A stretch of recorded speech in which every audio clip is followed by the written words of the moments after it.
Electrode potential, हमें electrode potential समझना है कि इलेक्ट्रोड पोटेंशियल क्या होता है। अब इसमें भी इंग्लिश के वर्ड्स हैं इलेक्ट्रोड और पोटेंशियल। इलेक्ट्रोड पता है आपको, जो मेटल की रॉड हम यूज़ करते हैं उसको हम बोलते हैं इलेक्ट्रोड, और पोटेंशियल को हम बोल सकते हैं एबिलिटी, यानी जो मेटल की रॉड है उसकी एबिलिटी क्या होगी। अब एबिलिटी रिडॉक्स के टर्म में क्या हो सकती है, या तो ऑक्सीडाइज होने की हो सकती है एबिलिटी, या फिर रिड्यूस होने की एबिलिटी हो सकती है, यानी इलेक्ट्रॉन को लूज़ करे या फिर इलेक्ट्रॉन को गेन करे, राइट। तो हम इलेक्ट्रोड पोटेंशियल पे आते हैं। उसको समझने के लिए अगर हम बात करें कि अगर हमने एक मेटल की रॉड ली और उसको उसी के सोल्यूशन में हमने प्लेस कर दिया, ये हमने कंटेनर लिया, इसमें हमने एक मेटल की रॉड ले रखी है, ठीक है, कोई भी मेटल की रॉड हो सकती है, और हमने उसको उसी के सोल्यूशन में डिप कर रखा है, ठीक है। ये मेटल की रॉड है जिसको हमने इलेक्ट्रोड बोला, और ये उसी मेटल का सॉल्ट सोल्यूशन है, मेटल का सोल्यूशन, राइट। अब अगर इस मेटल रॉड की टेंडेंसी ऑक्सीडाइज होने की हुई तो ये मेटल क्या करेगा, जो मेटल की रॉड है जिसको हमने लिखा सॉलिड, ये कुछ इस तरह से आयंस प्रोड्यूस करेगा, राइट। ये क्या रिप्रेजेंट कर रहा है कि इसका क्या हो रहा है, ऑक्सीडेशन। क्यों? क्योंकि लॉस ऑफ इलेक्ट्रॉन हो रहे हैं। अब इस सेल में क्या होगा, ये जो मेटल के आयंस हैं, ये सारे के सारे आयंस यहाँ सोल्यूशन में आ जाएंगे, और जो इलेक्ट्रॉन है, जो नेगेटिवली चार्ज हैं, वो यहाँ इलेक्ट्रोड पे एक्यूमुलेट रहेंगे, और जो पॉजिटिव आयंस हैं, राइट, यानी कि जो पॉजिटिव चार्ज है वो इस इलेक्ट्रोड के आसपास एक्यूमुलेट हो जाएगा। अब ये क्या हो रहा है, हम इसको कह सकते हैं कि एक इलेक्ट्रिकल डबल लेयर का फॉर्मेशन हो रहा है eight the interface of metal and its solution. ये इंटरफेस है ना, जहाँ पे दोनों कॉन्टैक्ट में आ रहे हैं, तो एक इलेक्ट्रिकली डबल लेयर बन रही है, interface of metal and the solution.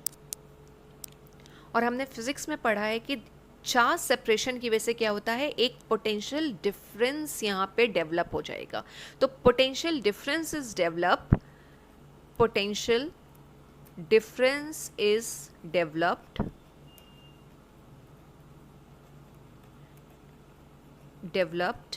किसकी वजह से, due to charge separation, due to charge separation, जिसको हम ये भी बोल सकते हैं कि due to the formation of the electrical double layer at the interface of metal and its solution. और यही जो पोटेंशियल डिफरेंस डेवलप हो रहा है between the electrode and its ions in solution, this is only called electrode potential. तो इसकी definition क्या आएगी, the definition is the potential difference between the electrode and its ions in solution is called the electrode potential, right। अब ये जो conversion हो रहा था मेटल एटम का अपने ions में, ठीक है ना, ये अगर हम बात करें कि ये क्यों हो रहा है, मेटल जो है अपने आयंस में क्यों कन्वर्ट हो रहा है, या यहाँ पे कौन सा इफेक्ट या कौन सा फिनोमिना लग रहा है, तो वो है इलेक्ट्रोलिटिक सोल्यूशन प्रेशर, जिसको हम बोलते हैं कि it is a tendency of the metal to change into ions. तो इलेक्ट्रोलिटिक सोल्यूशन प्रेशर की वजह से जो मेटल है, मेटल वो क्या हो रही है, ऑक्सीडाइज हो रही है, और ऑक्सीडाइज होने से जो इलेक्ट्रॉन्स आ रहे हैं वो मेटल की रॉड पर ही रहेंगे, और जो मेटल के आयंस हैं वो सोल्यूशन में चले जाएंगे। And this is due to electrolytic solution pressure, solution और capital fees for pressure, right.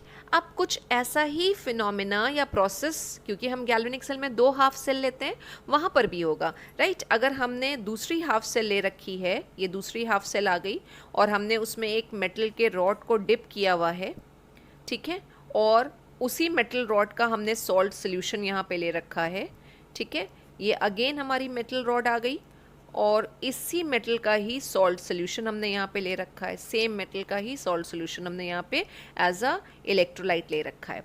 अब अगर इस मेटल की टेंडेंसी हुई किसकी, ऑक्सीडेशन की तो हम बात कर चुके हैं, अगर रिड्यूस होने की टेंडेंसी हुई तो ये क्या करेगा कि जो सोल्यूशन के अंदर आयंस हैं, ठीक है, जो भी मेटल के आयंस होंगे और जो सोल्यूशन में हमारे प्रेजेंट होंगे, वो क्या करेंगे, इलेक्ट्रॉन को एक्सेप्ट करेंगे, और इलेक्ट्रॉन को एक्सेप्ट करने के बाद वो क्या करेंगे, सॉलिड मेटल में कन्वर्ट हो जाएंगे।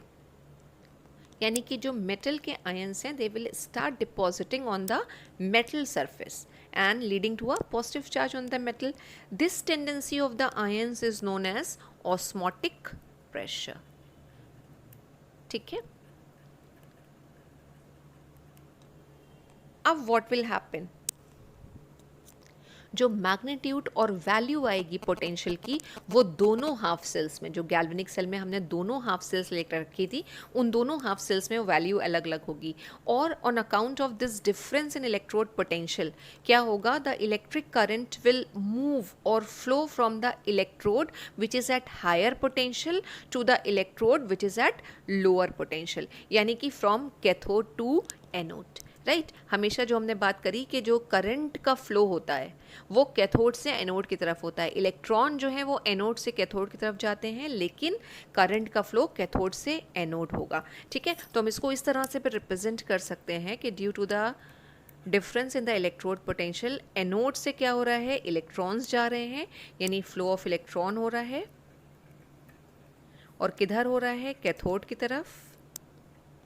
ठीक है, और कैथोड से एनोड की तरफ क्या हो रहा है, flow of current, flow of electricity या फ्लो ऑफ करंट. राइट, और जो डिफरेंस आ रहा है in the potential of the two half cell, उसी को ही हम बोल देते हैं electromotive force of the cell और सेल पोटेंशियल. ठीक है ना, तो सेल पोटेंशियल क्या है, it is the difference in the potentials of the two half sales.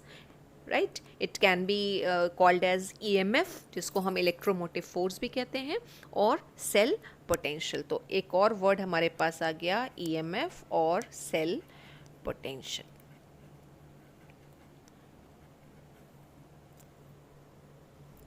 अब टाइप्स ऑफ इलेक्ट्रोड पोटेंशियल की बात करें कि इलेक्ट्रोड का पोटेंशियल ऑक्सीडाइज होने का भी है, इलेक्ट्रोड का पोटेंशियल रिड्यूस होने का भी है. तो किस तरह का हमारा मेटल का इलेक्ट्रोड है, यानी nature of the metal electrode पे डिपेंड करेगा कि वो इलेक्ट्रॉन लूज़ करेगा या वो इलेक्ट्रॉन गेन करेगा. राइट, और अगर वो इलेक्ट्रॉन को लूज़ कर रहा है, ठीक है, तो इसका मतलब ऑक्सीडेशन का प्रोसेस हो रहा है, तो हम बोलेंगे कि जो इलेक्ट्रोड पोटेंशियल है वो दो तरह का हो सकता है, एक ऑक्सीडेशन पोटेंशियल और दूसरा रिडक्शन पोटेंशियल. ठीक है, और ऑक्सीडेशन पोटेंशियल कब होगा, when electrode is negatively charge, when electrode is negatively charged with respect to the solution, यानी कि when it is acting as an anode, तो वो कहलाएगा उसका ऑक्सीडेशन पोटेंशियल, यानी उस पर्टिकुलर मेटल रॉड का ऑक्सीडेशन पोटेंशियल. और यही अगर हमें रिडक्शन पोटेंशियल को डिफाइन करना हो तो रिडक्शन पोटेंशियल हम कहलाता है when electrode is positively charged. भाई इलेक्ट्रॉन यहाँ मूव करके आ रहे हैं, तो जो पॉजिटिव चार्ज है वो सारा का सारा कहाँ कलेक्ट होने का, एक्यूमुलेट होने की कोशिश करेगा मेटल के इलेक्ट्रोड पे, ताकि वो इलेक्ट्रॉन को एक्सेप्ट करे और डिपॉजिट होना शुरू हो जाए यहाँ पे. तो when electrode is positively charged with respect to the solution, it act as cathode, और वो उसका क्या हो जाएगा, reduction potential. तो electrode potential can be of two type, oxidation potential and reduction potential. और जब भी हमें EMF of the cell निकालना होता है तो हम कैसे निकालते हैं, EMF of a cell is equal to, हम बोलते हैं कि हमने क्या किया, ऑक्सीडेशन पोटेंशियल ले लिया, किसका, एनोड का, ऑक्सीडेशन पोटेंशियल ऑफ एनोड, या इसके साथ साथ आपका पहला फॉर्मूला आ रहा है जिससे आप कुछ न्यूमेरिकल सॉल्व करेंगे, ऑक्सीडेशन पोटेंशियल ऑफ एनोड, और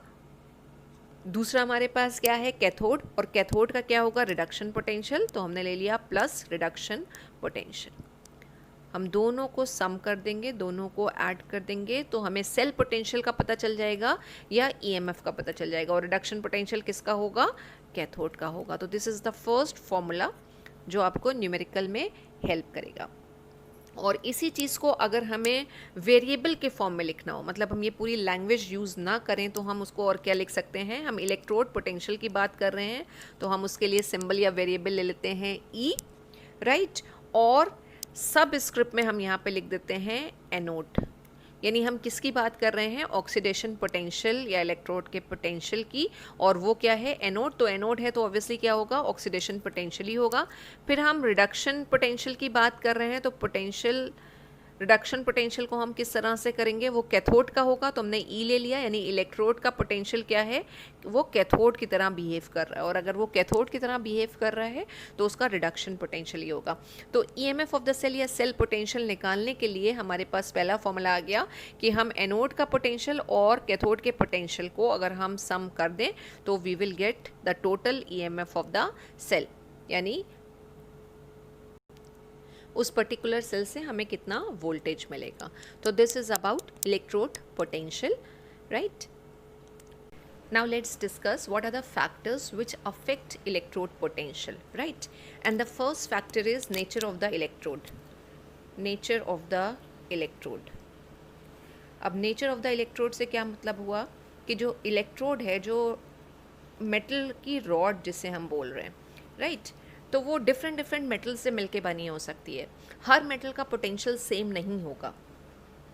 आयरन का पोटेंशियल अलग, जिंक का पोटेंशियल अलग और कॉपर का पोटेंशियल अलग, राइट। तो कौन सी मेटल है, बेसिकली इसको हम बोल सकते हैं nature of the electrode means nature of metal. Metal के नेचर पे डिपेंड करेगा। हर मेटल की रिएक्टिविटी अलग अलग होती है। एस ब्लॉक की मेटल्स और एल्युमिनियम जो पी ब्लॉक में आती है, दे आर हाईली रिएक्टिव, और उसके बाद हमारे पास मॉडरेटली रिएक्टिव मेटल्स होती हैं और फिर लो रिएक्टिविटी की मेटल्स होती हैं। तो जैसे जैसे मेटल चेंज होती चली जाएगी उसका पोटेंशियल भी चेंज होता चला जाएगा। तो electrode potential depends on the type of metal.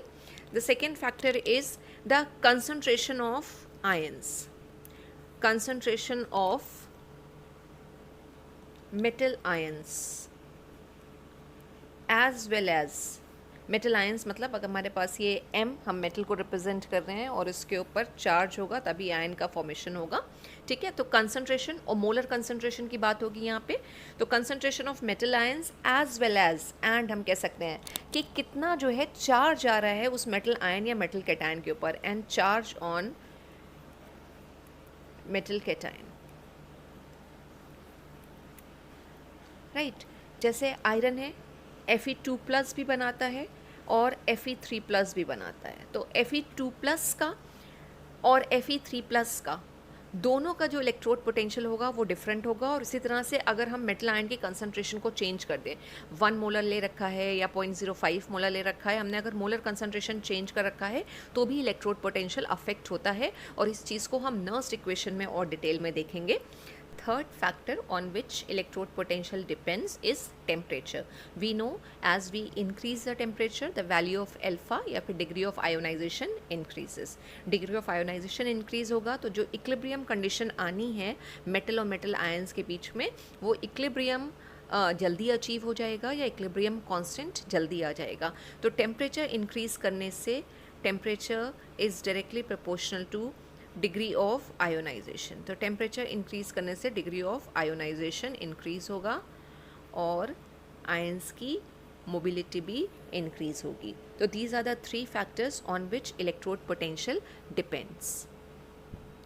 Electrode potential के बाद अब हम बात करते हैं स्टैंडर्ड इलेक्ट्रोड पोटेंशियल की। स्टैंडर्ड यानी अगर हम किसी भी मेटल का पोटेंशियल स्टैंडर्ड कंडीशंस पे मेजर कर रहे हों तो जो पोटेंशियल ऑब्टेन्ड होगा, ठीक है ना, उसको हम बोलेंगे उस पर्टिकुलर इलेक्ट्रोड का स्टैंडर्ड इलेक्ट्रोड पोटेंशियल। अच्छा, पोटेंशियल मेजर कब किया जाता है, किस पॉइंट पे पोटेंशियल्स को हम मेजर करते हैं?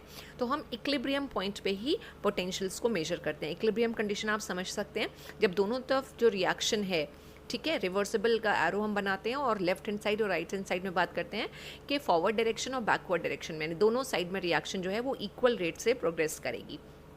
तो वो पॉइंट होता है जहाँ पे हम किसी भी मेटल का पोटेंशियल फाइंड आउट करते हैं या नोट डाउन करते हैं। अब वही अगर हम स्टैंडर्ड कंडीशन पे फाइंड आउट कर रहे हैं तो वो पोटेंशियल हो जाएगा उस पर्टिकुलर मेटल का स्टैंडर्ड इलेक्ट्रोड पोटेंशियल, जिसको हम SEP भी बोल सकते हैं। SEP is standard electrode potential. वो स्टैंडर्ड कंडीशंस हैं क्या जब हम बात करते हैं, तो हम जो कंसंट्रेशन है उसको फिक्स कर देते हैं और वो फिक्स कंसंट्रेशन हमारा आता है 1 मोलर। यानी अगर हम कंसंट्रेशन 1 मोलर ले रहे हैं और टेम्परेचर की अगर हम बात करें तो 25 डिग्री सेल्सियस टेम्परेचर की बात कर रहे हैं, या फिर केल्विन अगर हम बोलें तो 298 केल्विन। यानी हमने किसी भी मेटल का रॉड या इलेक्ट्रोड का पोटेंशियल 25 डिग्री सेल्सियस पे और 1 मोलर कंसंट्रेशन सोल्यूशन बना के अगर हमने मेजर किया है तो जो पोटेंशियल आएगा उसको हम बोलेंगे स्टैंडर्ड इलेक्ट्रोड पोटेंशियल। और यही चीज़ इसकी डेफिनेशन में रिफ्लेक्ट होगी। जब हम एससीपी को डिफ़ाइन करेंगे तो हम कहते हैं कि इसकी डेफिनेशन है the potential difference developed between metal electrode and the solution of its ions. Right, हमने देखा था कि किस तरह से इंटरफेस पे चार्ज का सेपरेशन होता है, उसकी वजह से पोटेंशियल डिफरेंस जनरेट होता है वहाँ पे या डेवलप होता है। तो वही जो पोटेंशियल डिफरेंस डेवलप हुआ है किसके किसके बीच में, मेटल इलेक्ट्रोड और उसी के ही जो सोल्यूशन बने होंगे और उसके जो आयंस होंगे, और कंसंट्रेशन कितना होगा 1 molar eight which temperature 298 kelvin temperature is called SEP। अब इसमें सबसे इंपॉर्टेंट बात आने जा रही है वो ये कि बाई कन्वेंशन जब भी हम स्टैंडर्ड इलेक्ट्रोड पोटेंशियल को रिप्रेजेंट करते हैं तो जो सिंबल हम यूज़ करते हैं स्टैंडर्ड इलेक्ट्रोड पोटेंशियल के लिए, जो हम सिंबल यूज़ करते हैं वो है SEP is represented by electrode potential के लिए तो हमने कैपिटल E लिया था, कैपिटल E, और अब यहाँ पे आ जाएगा नॉट का सिंबल। ठीक है, तो E नॉट, अगर E नॉट की बात हो रही है तो इसका मतलब जो कंसंट्रेशन होगा सोल्यूशन का वो होगा 1 मोलर, और अगर सिर्फ E लिखा हुआ है तो वो इलेक्ट्रोड पोटेंशियल होगा एट एनी कंसंट्रेशन। ये दोनों पॉइंट आपको न्यूमेरिकल सॉल्व करने के लिए याद रखने हैं। जैसे फिर से लिख देते हैं, E एंड E नॉट में क्या डिफरेंस है, तो E is the electrode potential. Electrode potential कोई भी हो सकता है, ऑक्सीडेशन भी हो सकता है, रिडक्शन भी हो सकता है, वो वहाँ पे मेंशन होगा, लेकिन it will be at any concentration. Solution का कंसंट्रेशन कुछ भी होगा, राइट लेकिन E नॉट का मतलब है कि सोल्यूशन का जो कंसंट्रेशन है वो है 1 मोलर। तो ये चीज़ याद रखिएगा, E और E नॉट में क्या डिफरेंस आ रहा है। ठीक है, अब दूसरी चीज़, जब हमने एज़ पर कन्वेंशन बात करी तो एज़ पर कन्वेंशन या एज़ पर IUPAC कन्वेंशन जितने भी इलेक्ट्रोड पोटेंशियल स्पेसिफाई किए जाते हैं, राइट, जो इलेक्ट्रोकेमिकल सीरीज़ में भी मेंशन है, तो सारे के सारे जो स्टैंडर्ड इलेक्ट्रोड पोटेंशियल लिए जाते हैं वो बेसिकली क्या है, स्टैंडर्ड रिडक्शन पोटेंशियल लिए हुए हैं। तो by IUPAC convention E naught क्या है हमारा, स्टैंडर्ड इलेक्ट्रोड पोटेंशियल, जो हमने यहाँ SEP बोला था, this SEP is represented as E nought. तो by IUPAC convention standard electrode potential और E nought is equal to standard reduction potential, जिसे हम शॉर्ट में बोलते हैं SRP। अब जिस तरह से इलेक्ट्रोड पोटेंशियल हमारे दो तरह थे, ऑक्सीडेशन पोटेंशियल और रिडक्शन पोटेंशियल, उसी तरह से जो E नॉट की हम बात कर रहे हैं स्टैंडर्ड इलेक्ट्रोड पोटेंशियल, ये भी दो तरह का हो सकता है, स्टैंडर्ड ऑक्सीडेशन पोटेंशियल भी हो सकता है और स्टैंडर्ड रिडक्शन पोटेंशियल भी हो सकता है, जो हमने यहाँ पे बात करी थी। ठीक है ना, और अगर कहीं पे न्यूमेरिकल में स्टैंडर्ड इलेक्ट्रोड पोटेंशियल लिखा हुआ है तो वो SRP ही लिखा होगा, अनटिल अनलेस वो मेंशन ना हो कि ये ऑक्सीडेशन पोटेंशियल है। ठीक है, अब हम इनको कैसे रिप्रेजेंट करते हैं, अगर हम SOP की बात कर रहे हैं, SOP यानी स्टैंडर्ड ऑक्सीडेशन पोटेंशियल। ठीक है, तो स्टैंडर्ड ऑक्सीडेशन पोटेंशियल का मतलब क्या हुआ, ऑक्सीडेशन हो रहा होगा। ऑक्सीडेशन का मतलब क्या हुआ, एक हमारे पास मेटल है, ठीक है, वो अपने आयंस में कन्वर्ट हो रही है, जितना भी वो इलेक्ट्रॉन्स दे रही होगी, सॉरी N आ जाएगा यहाँ पे, नंबर ऑफ़ इलेक्ट्रॉन्स, जितने भी वो इलेक्ट्रॉन्स डोनेट कर रहा है या लॉस ऑफ इलेक्ट्रॉन हो रहा है, वो ये रिएक्शन आ जाती है हमारी ऑक्सीडेशन की। ठीक है, तो जब भी हमें स्टैंडर्ड ऑक्सीडेशन पोटेंशियल लिखना है तो स्टैंडर्ड ऑक्सीडेशन पोटेंशियल लिखने के लिए ये ऑक्सीडेशन का प्रोसेस हो रहा है, ठीक है, और स्टैंडर्ड हमें दिखाना है तो हम E पे क्या करेंगे, नॉट का साइन लगा देंगे, तो E नॉट। और किस तरह से लिखते हैं, मेटल आएगी हमारी और उसके बाद ये यहाँ पे इस तरह से एक हम लाइन ड्रॉ करते हैं और या सेपरेशन करते हैं मेटल और मेटल आयन के बीच में, और यहाँ लिख देते हैं उसका आयन जो भी बन रहा हो, जैसे जिंक और Zn2+ आ जाता या Fe2+ आ जाता, तो उसका आयन आ जाएगा। अब ये पूरी चीज़ क्या रिप्रेजेंट कर रही है अगर हम बात करें, ठीक है। तो ये ई नॉट की बात कर रही है, यानी कि स्टैंडर्ड इलेक्ट्रोड पोटेंशियल की बात कर रही है। और क्या कौन सा यहाँ पे दिखा रहे हैं कि कौन सा इलेक्ट्रोड का पोटेंशियल आ रहा है। तो यहाँ पे चार्ज देखिए इंक्रीज़ हो रहा है, और जब चार्ज इंक्रीज़ होता है तो क्या होता है, ऑक्सीडेशन का प्रोसेस होता है। Charge is increasing, charge is increasing, तो यहाँ पे हो क्या रहा है, ऑक्सीडेशन हो रहा है, राइट। तो हम इसको और कैसे लिख सकते हैं, दिस इज़ ई नॉट और ऑक्सी की बात हो रही है, ई नॉट ऑक्सी। तो जब चार्ज इंक्रीज हो तो वो क्या होता है, एसओपी। इसी तरह से जब हम एसआरपी की बात करेंगे, स्टैंडर्ड रिडक्शन पोटेंशियल की बात करेंगे, तो रिडक्शन के लिए क्या रिएक्शन होगी कि जो मेटल के आयंस हैं वो क्या करेंगे, इलेक्ट्रॉन को एक्सेप्ट करेंगे और मेटल में कन्वर्ट हो जाएंगे, राइट। तो हम इसको कैसे रिप्रेजेंट करेंगे, ई नॉट, और अब ये रिवर्स हो जाएगा। रिवर्स कैसे, एम आ गया और एन प्लस, राइट। ये इलेक्ट्रॉन को एक्सेप्ट करेगा और किस में कन्वर्ट हो जाएगा, मेटल में। अब यहाँ पे क्या हो रहा है, as you can see charge जो है वो डिक्रीज़ हो रहा है, और चार्ज जब डिक्रीज़ होता है तो कौन सा प्रोसेस होता है, ऑक्सीडेशन। यहाँ चार्ज इंक्रीज़ हो रहा है, सो ये है ऑक्सीडेशन, और यहाँ पे चार्ज डिक्रीज़ हो रहा है तो ये क्या हो रहा है, रिडक्शन। पीरियोडिक टेबल की सारी मेटल्स को और नॉन मेटल्स को भी एक सीरीज़ में अरेंज किया गया है, ठीक है। डिक्रीजिंग या इंक्रीजिंग ऑर्डर ऑफ रिएक्टिविटी के हिसाब से उनको अरेंज किया गया है, और उस सीरीज़ में आपको जो भी इलेक्ट्रोड पोटेंशियल दिखेगा, ऊपर लिखा रहता है टेबल में हेडिंग में स्टैंडर्ड इलेक्ट्रोड पोटेंशियल, वो सारे के सारे जो स्टैंडर्ड इलेक्ट्रोड पोटेंशियल वहाँ पे मेंशन है, वो सारे के सारे स्टैंडर्ड रिडक्शन पोटेंशियल ही मेंशन है। इस चीज़ को ध्यान रखिएगा, ठीक है। तो हम जो है जब भी बात करते हैं स्टैंडर्ड रिडक्शन पोटेंशियल की ही बात करते हैं। अब स्टैंडर्ड रिडक्शन पोटेंशियल को हम ऑक्सीडेशन पोटेंशियल में कन्वर्ट कर सकते हैं, सिंपली बस हमें साइन को चेंज करना पड़ेगा। लेट्स सी कैसे करते हैं। फॉर एग्जाम्पल, अगर हमें स्टैंडर्ड रिडक्शन पोटेंशियल दे रखा है और उसको हमें एसओपी में कन्वर्ट करना है, तो जो भी एसआरपी दे रखा है वो जाएगा माइनस और एसओपी, राइट। जैसे फॉर एग्जाम्पल अगर हम ले लें हमारे पास जिंक का, एज पर इलेक्ट्रोकेमिकल सीरीज, जिंक का जो स्टैंडर्ड इलेक्ट्रोड रिडक्शन पोटेंशियल दे रखा है वो है, स्टैंडर्ड की बात कर रहे हैं तो ई नॉट आ जाएगा और माइनस 0.7628। अब हमें जिंक का ऑक्सीडेशन पोटेंशियल अगर फाइंड आउट करना है तो क्या होगा, तो एसआरपी की वैल्यू ये दे रखी है, एसओपी की वैल्यू ये दे रखी है, और हम इसको कैसे लिख सकते हैं कि एसओपी अगर हमें निकालना हो तो SOP is equal to minus SRP हो जाएगा।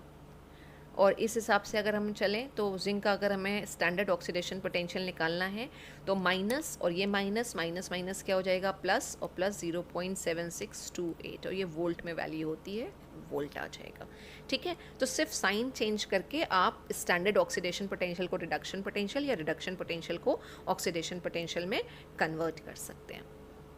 और यही अगर इलेक्ट्रोड पोटेंशियल के टर्म में दे रखा हो, तो अगर इलेक्ट्रोड पोटेंशियल दे रखा है ऑक्सीडेशन का तो ई ऑक्सी हो जाएगा माइनस ई रिडक्शन। यानी अगर हमें निकालना है किसी मेटल का ऑक्सीडेशन पोटेंशियल तो जो भी रिडक्शन पोटेंशियल दे रखा होगा उसका हम उसको कन्वर्ट कर देंगे साइन लगा के। जैसे हम इसी के थ्रू अगर कर लें तो हम ले लेते हैं एक मेटल आयरन, और आयरन का जब हम बात करते हैं तो स्टैंडर्ड इलेक्ट्रोड रिडक्शन पोटेंशियल जो होता है वो होता है माइनस 0.44, और अगर हमें उसका ऑक्सीडेशन पोटेंशियल निकालना है आयरन का तो वो क्या हो जाएगा, E oxy is equal to minus और माइनस 0.44 वोल्ट है।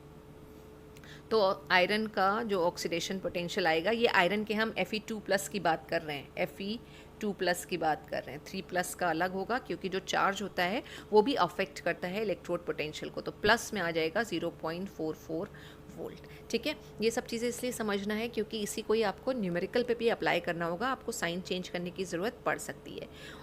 EMF निकालना है और दोनों ही इलेक्ट्रोड के अगर हमें सिर्फ रिडक्शन पोटेंशियल्स दे रखे हों तो फिर हम क्या करेंगे, जो हमने EMF की इक्वेशन अभी ये लिखी थी कि sum of oxidation potential plus reduction potential, हम क्या करेंगे साइन चेंज कर देंगे, ठीक है। ऑक्सीडेशन पोटेंशियल की जगह पे हमें रिडक्शन पोटेंशियल दिया होगा तो हमने क्या किया, माइनस लगा दिया। अब वो माइनस आ जाएगा ई एनोड प्लस जो भी इलेक्ट्रोड होगा कैथोड का वो आ गया, और या फिर हम इसको ऐसे लिख सकते हैं प्लस वाला हम इधर ले लें तो ई कैथोड माइनस ई एनोड हो जाएगा। और क्लियर करके बोलें तो अगर दोनों रिडक्शन पोटेंशियल हमको दे रखे होंगे और EMF अगर हमको निकालना है तो EMF इज इक्वल टू हो जाएगा reduction potential of cathode minus reduction potential of anode. Right और यही वाइस वर्सा भी हो सकता है कि हो सकता हो हमें दोनों ऑक्सीडेशन पोटेंशियल दे रखे हों, दोनों ही इलेक्ट्रोड के ऑक्सीडेशन पोटेंशियल दे रखे हों, ठीक है। उस केस में हम क्या करेंगे, तो उस केस में फिर क्या होगा, हमने क्या किया, जो ये इक्वेशन लिखी थी ऑक्सीडेशन पोटेंशियल, ये तो एज इट इज़ रहेगा, ऑक्सीडेशन पोटेंशियल ऑफ एनओडी आएगा यहाँ पे। अब इसका साइन हमें चेंज करना पड़ेगा क्योंकि हमें यहाँ पे रिडक्शन पोटेंशियल लेना था और प्रॉब्लम में हमको ऑक्सीडेशन पोटेंशियल दे रखा है, तो वो क्या हो जाएगा, oxidation potential is equal to minus करके हो जाता है रिडक्शन पोटेंशियल। तो यहाँ पे क्या बन जाएगा, माइनस, इंस्टेड ऑफ ये प्लस का साइन माइनस हो जाएगा, ठीक है। और रिडक्शन पोटेंशियल की जगह पे क्या आ जाएगा, ऑक्सीडेशन पोटेंशियल ऑफ कैथोड। तो these are 3 formulas through which you can calculate EMF of the cell if you know the oxidation potential and reduction potential of electrodes, right? So this is all for this class. Thank you so much, students.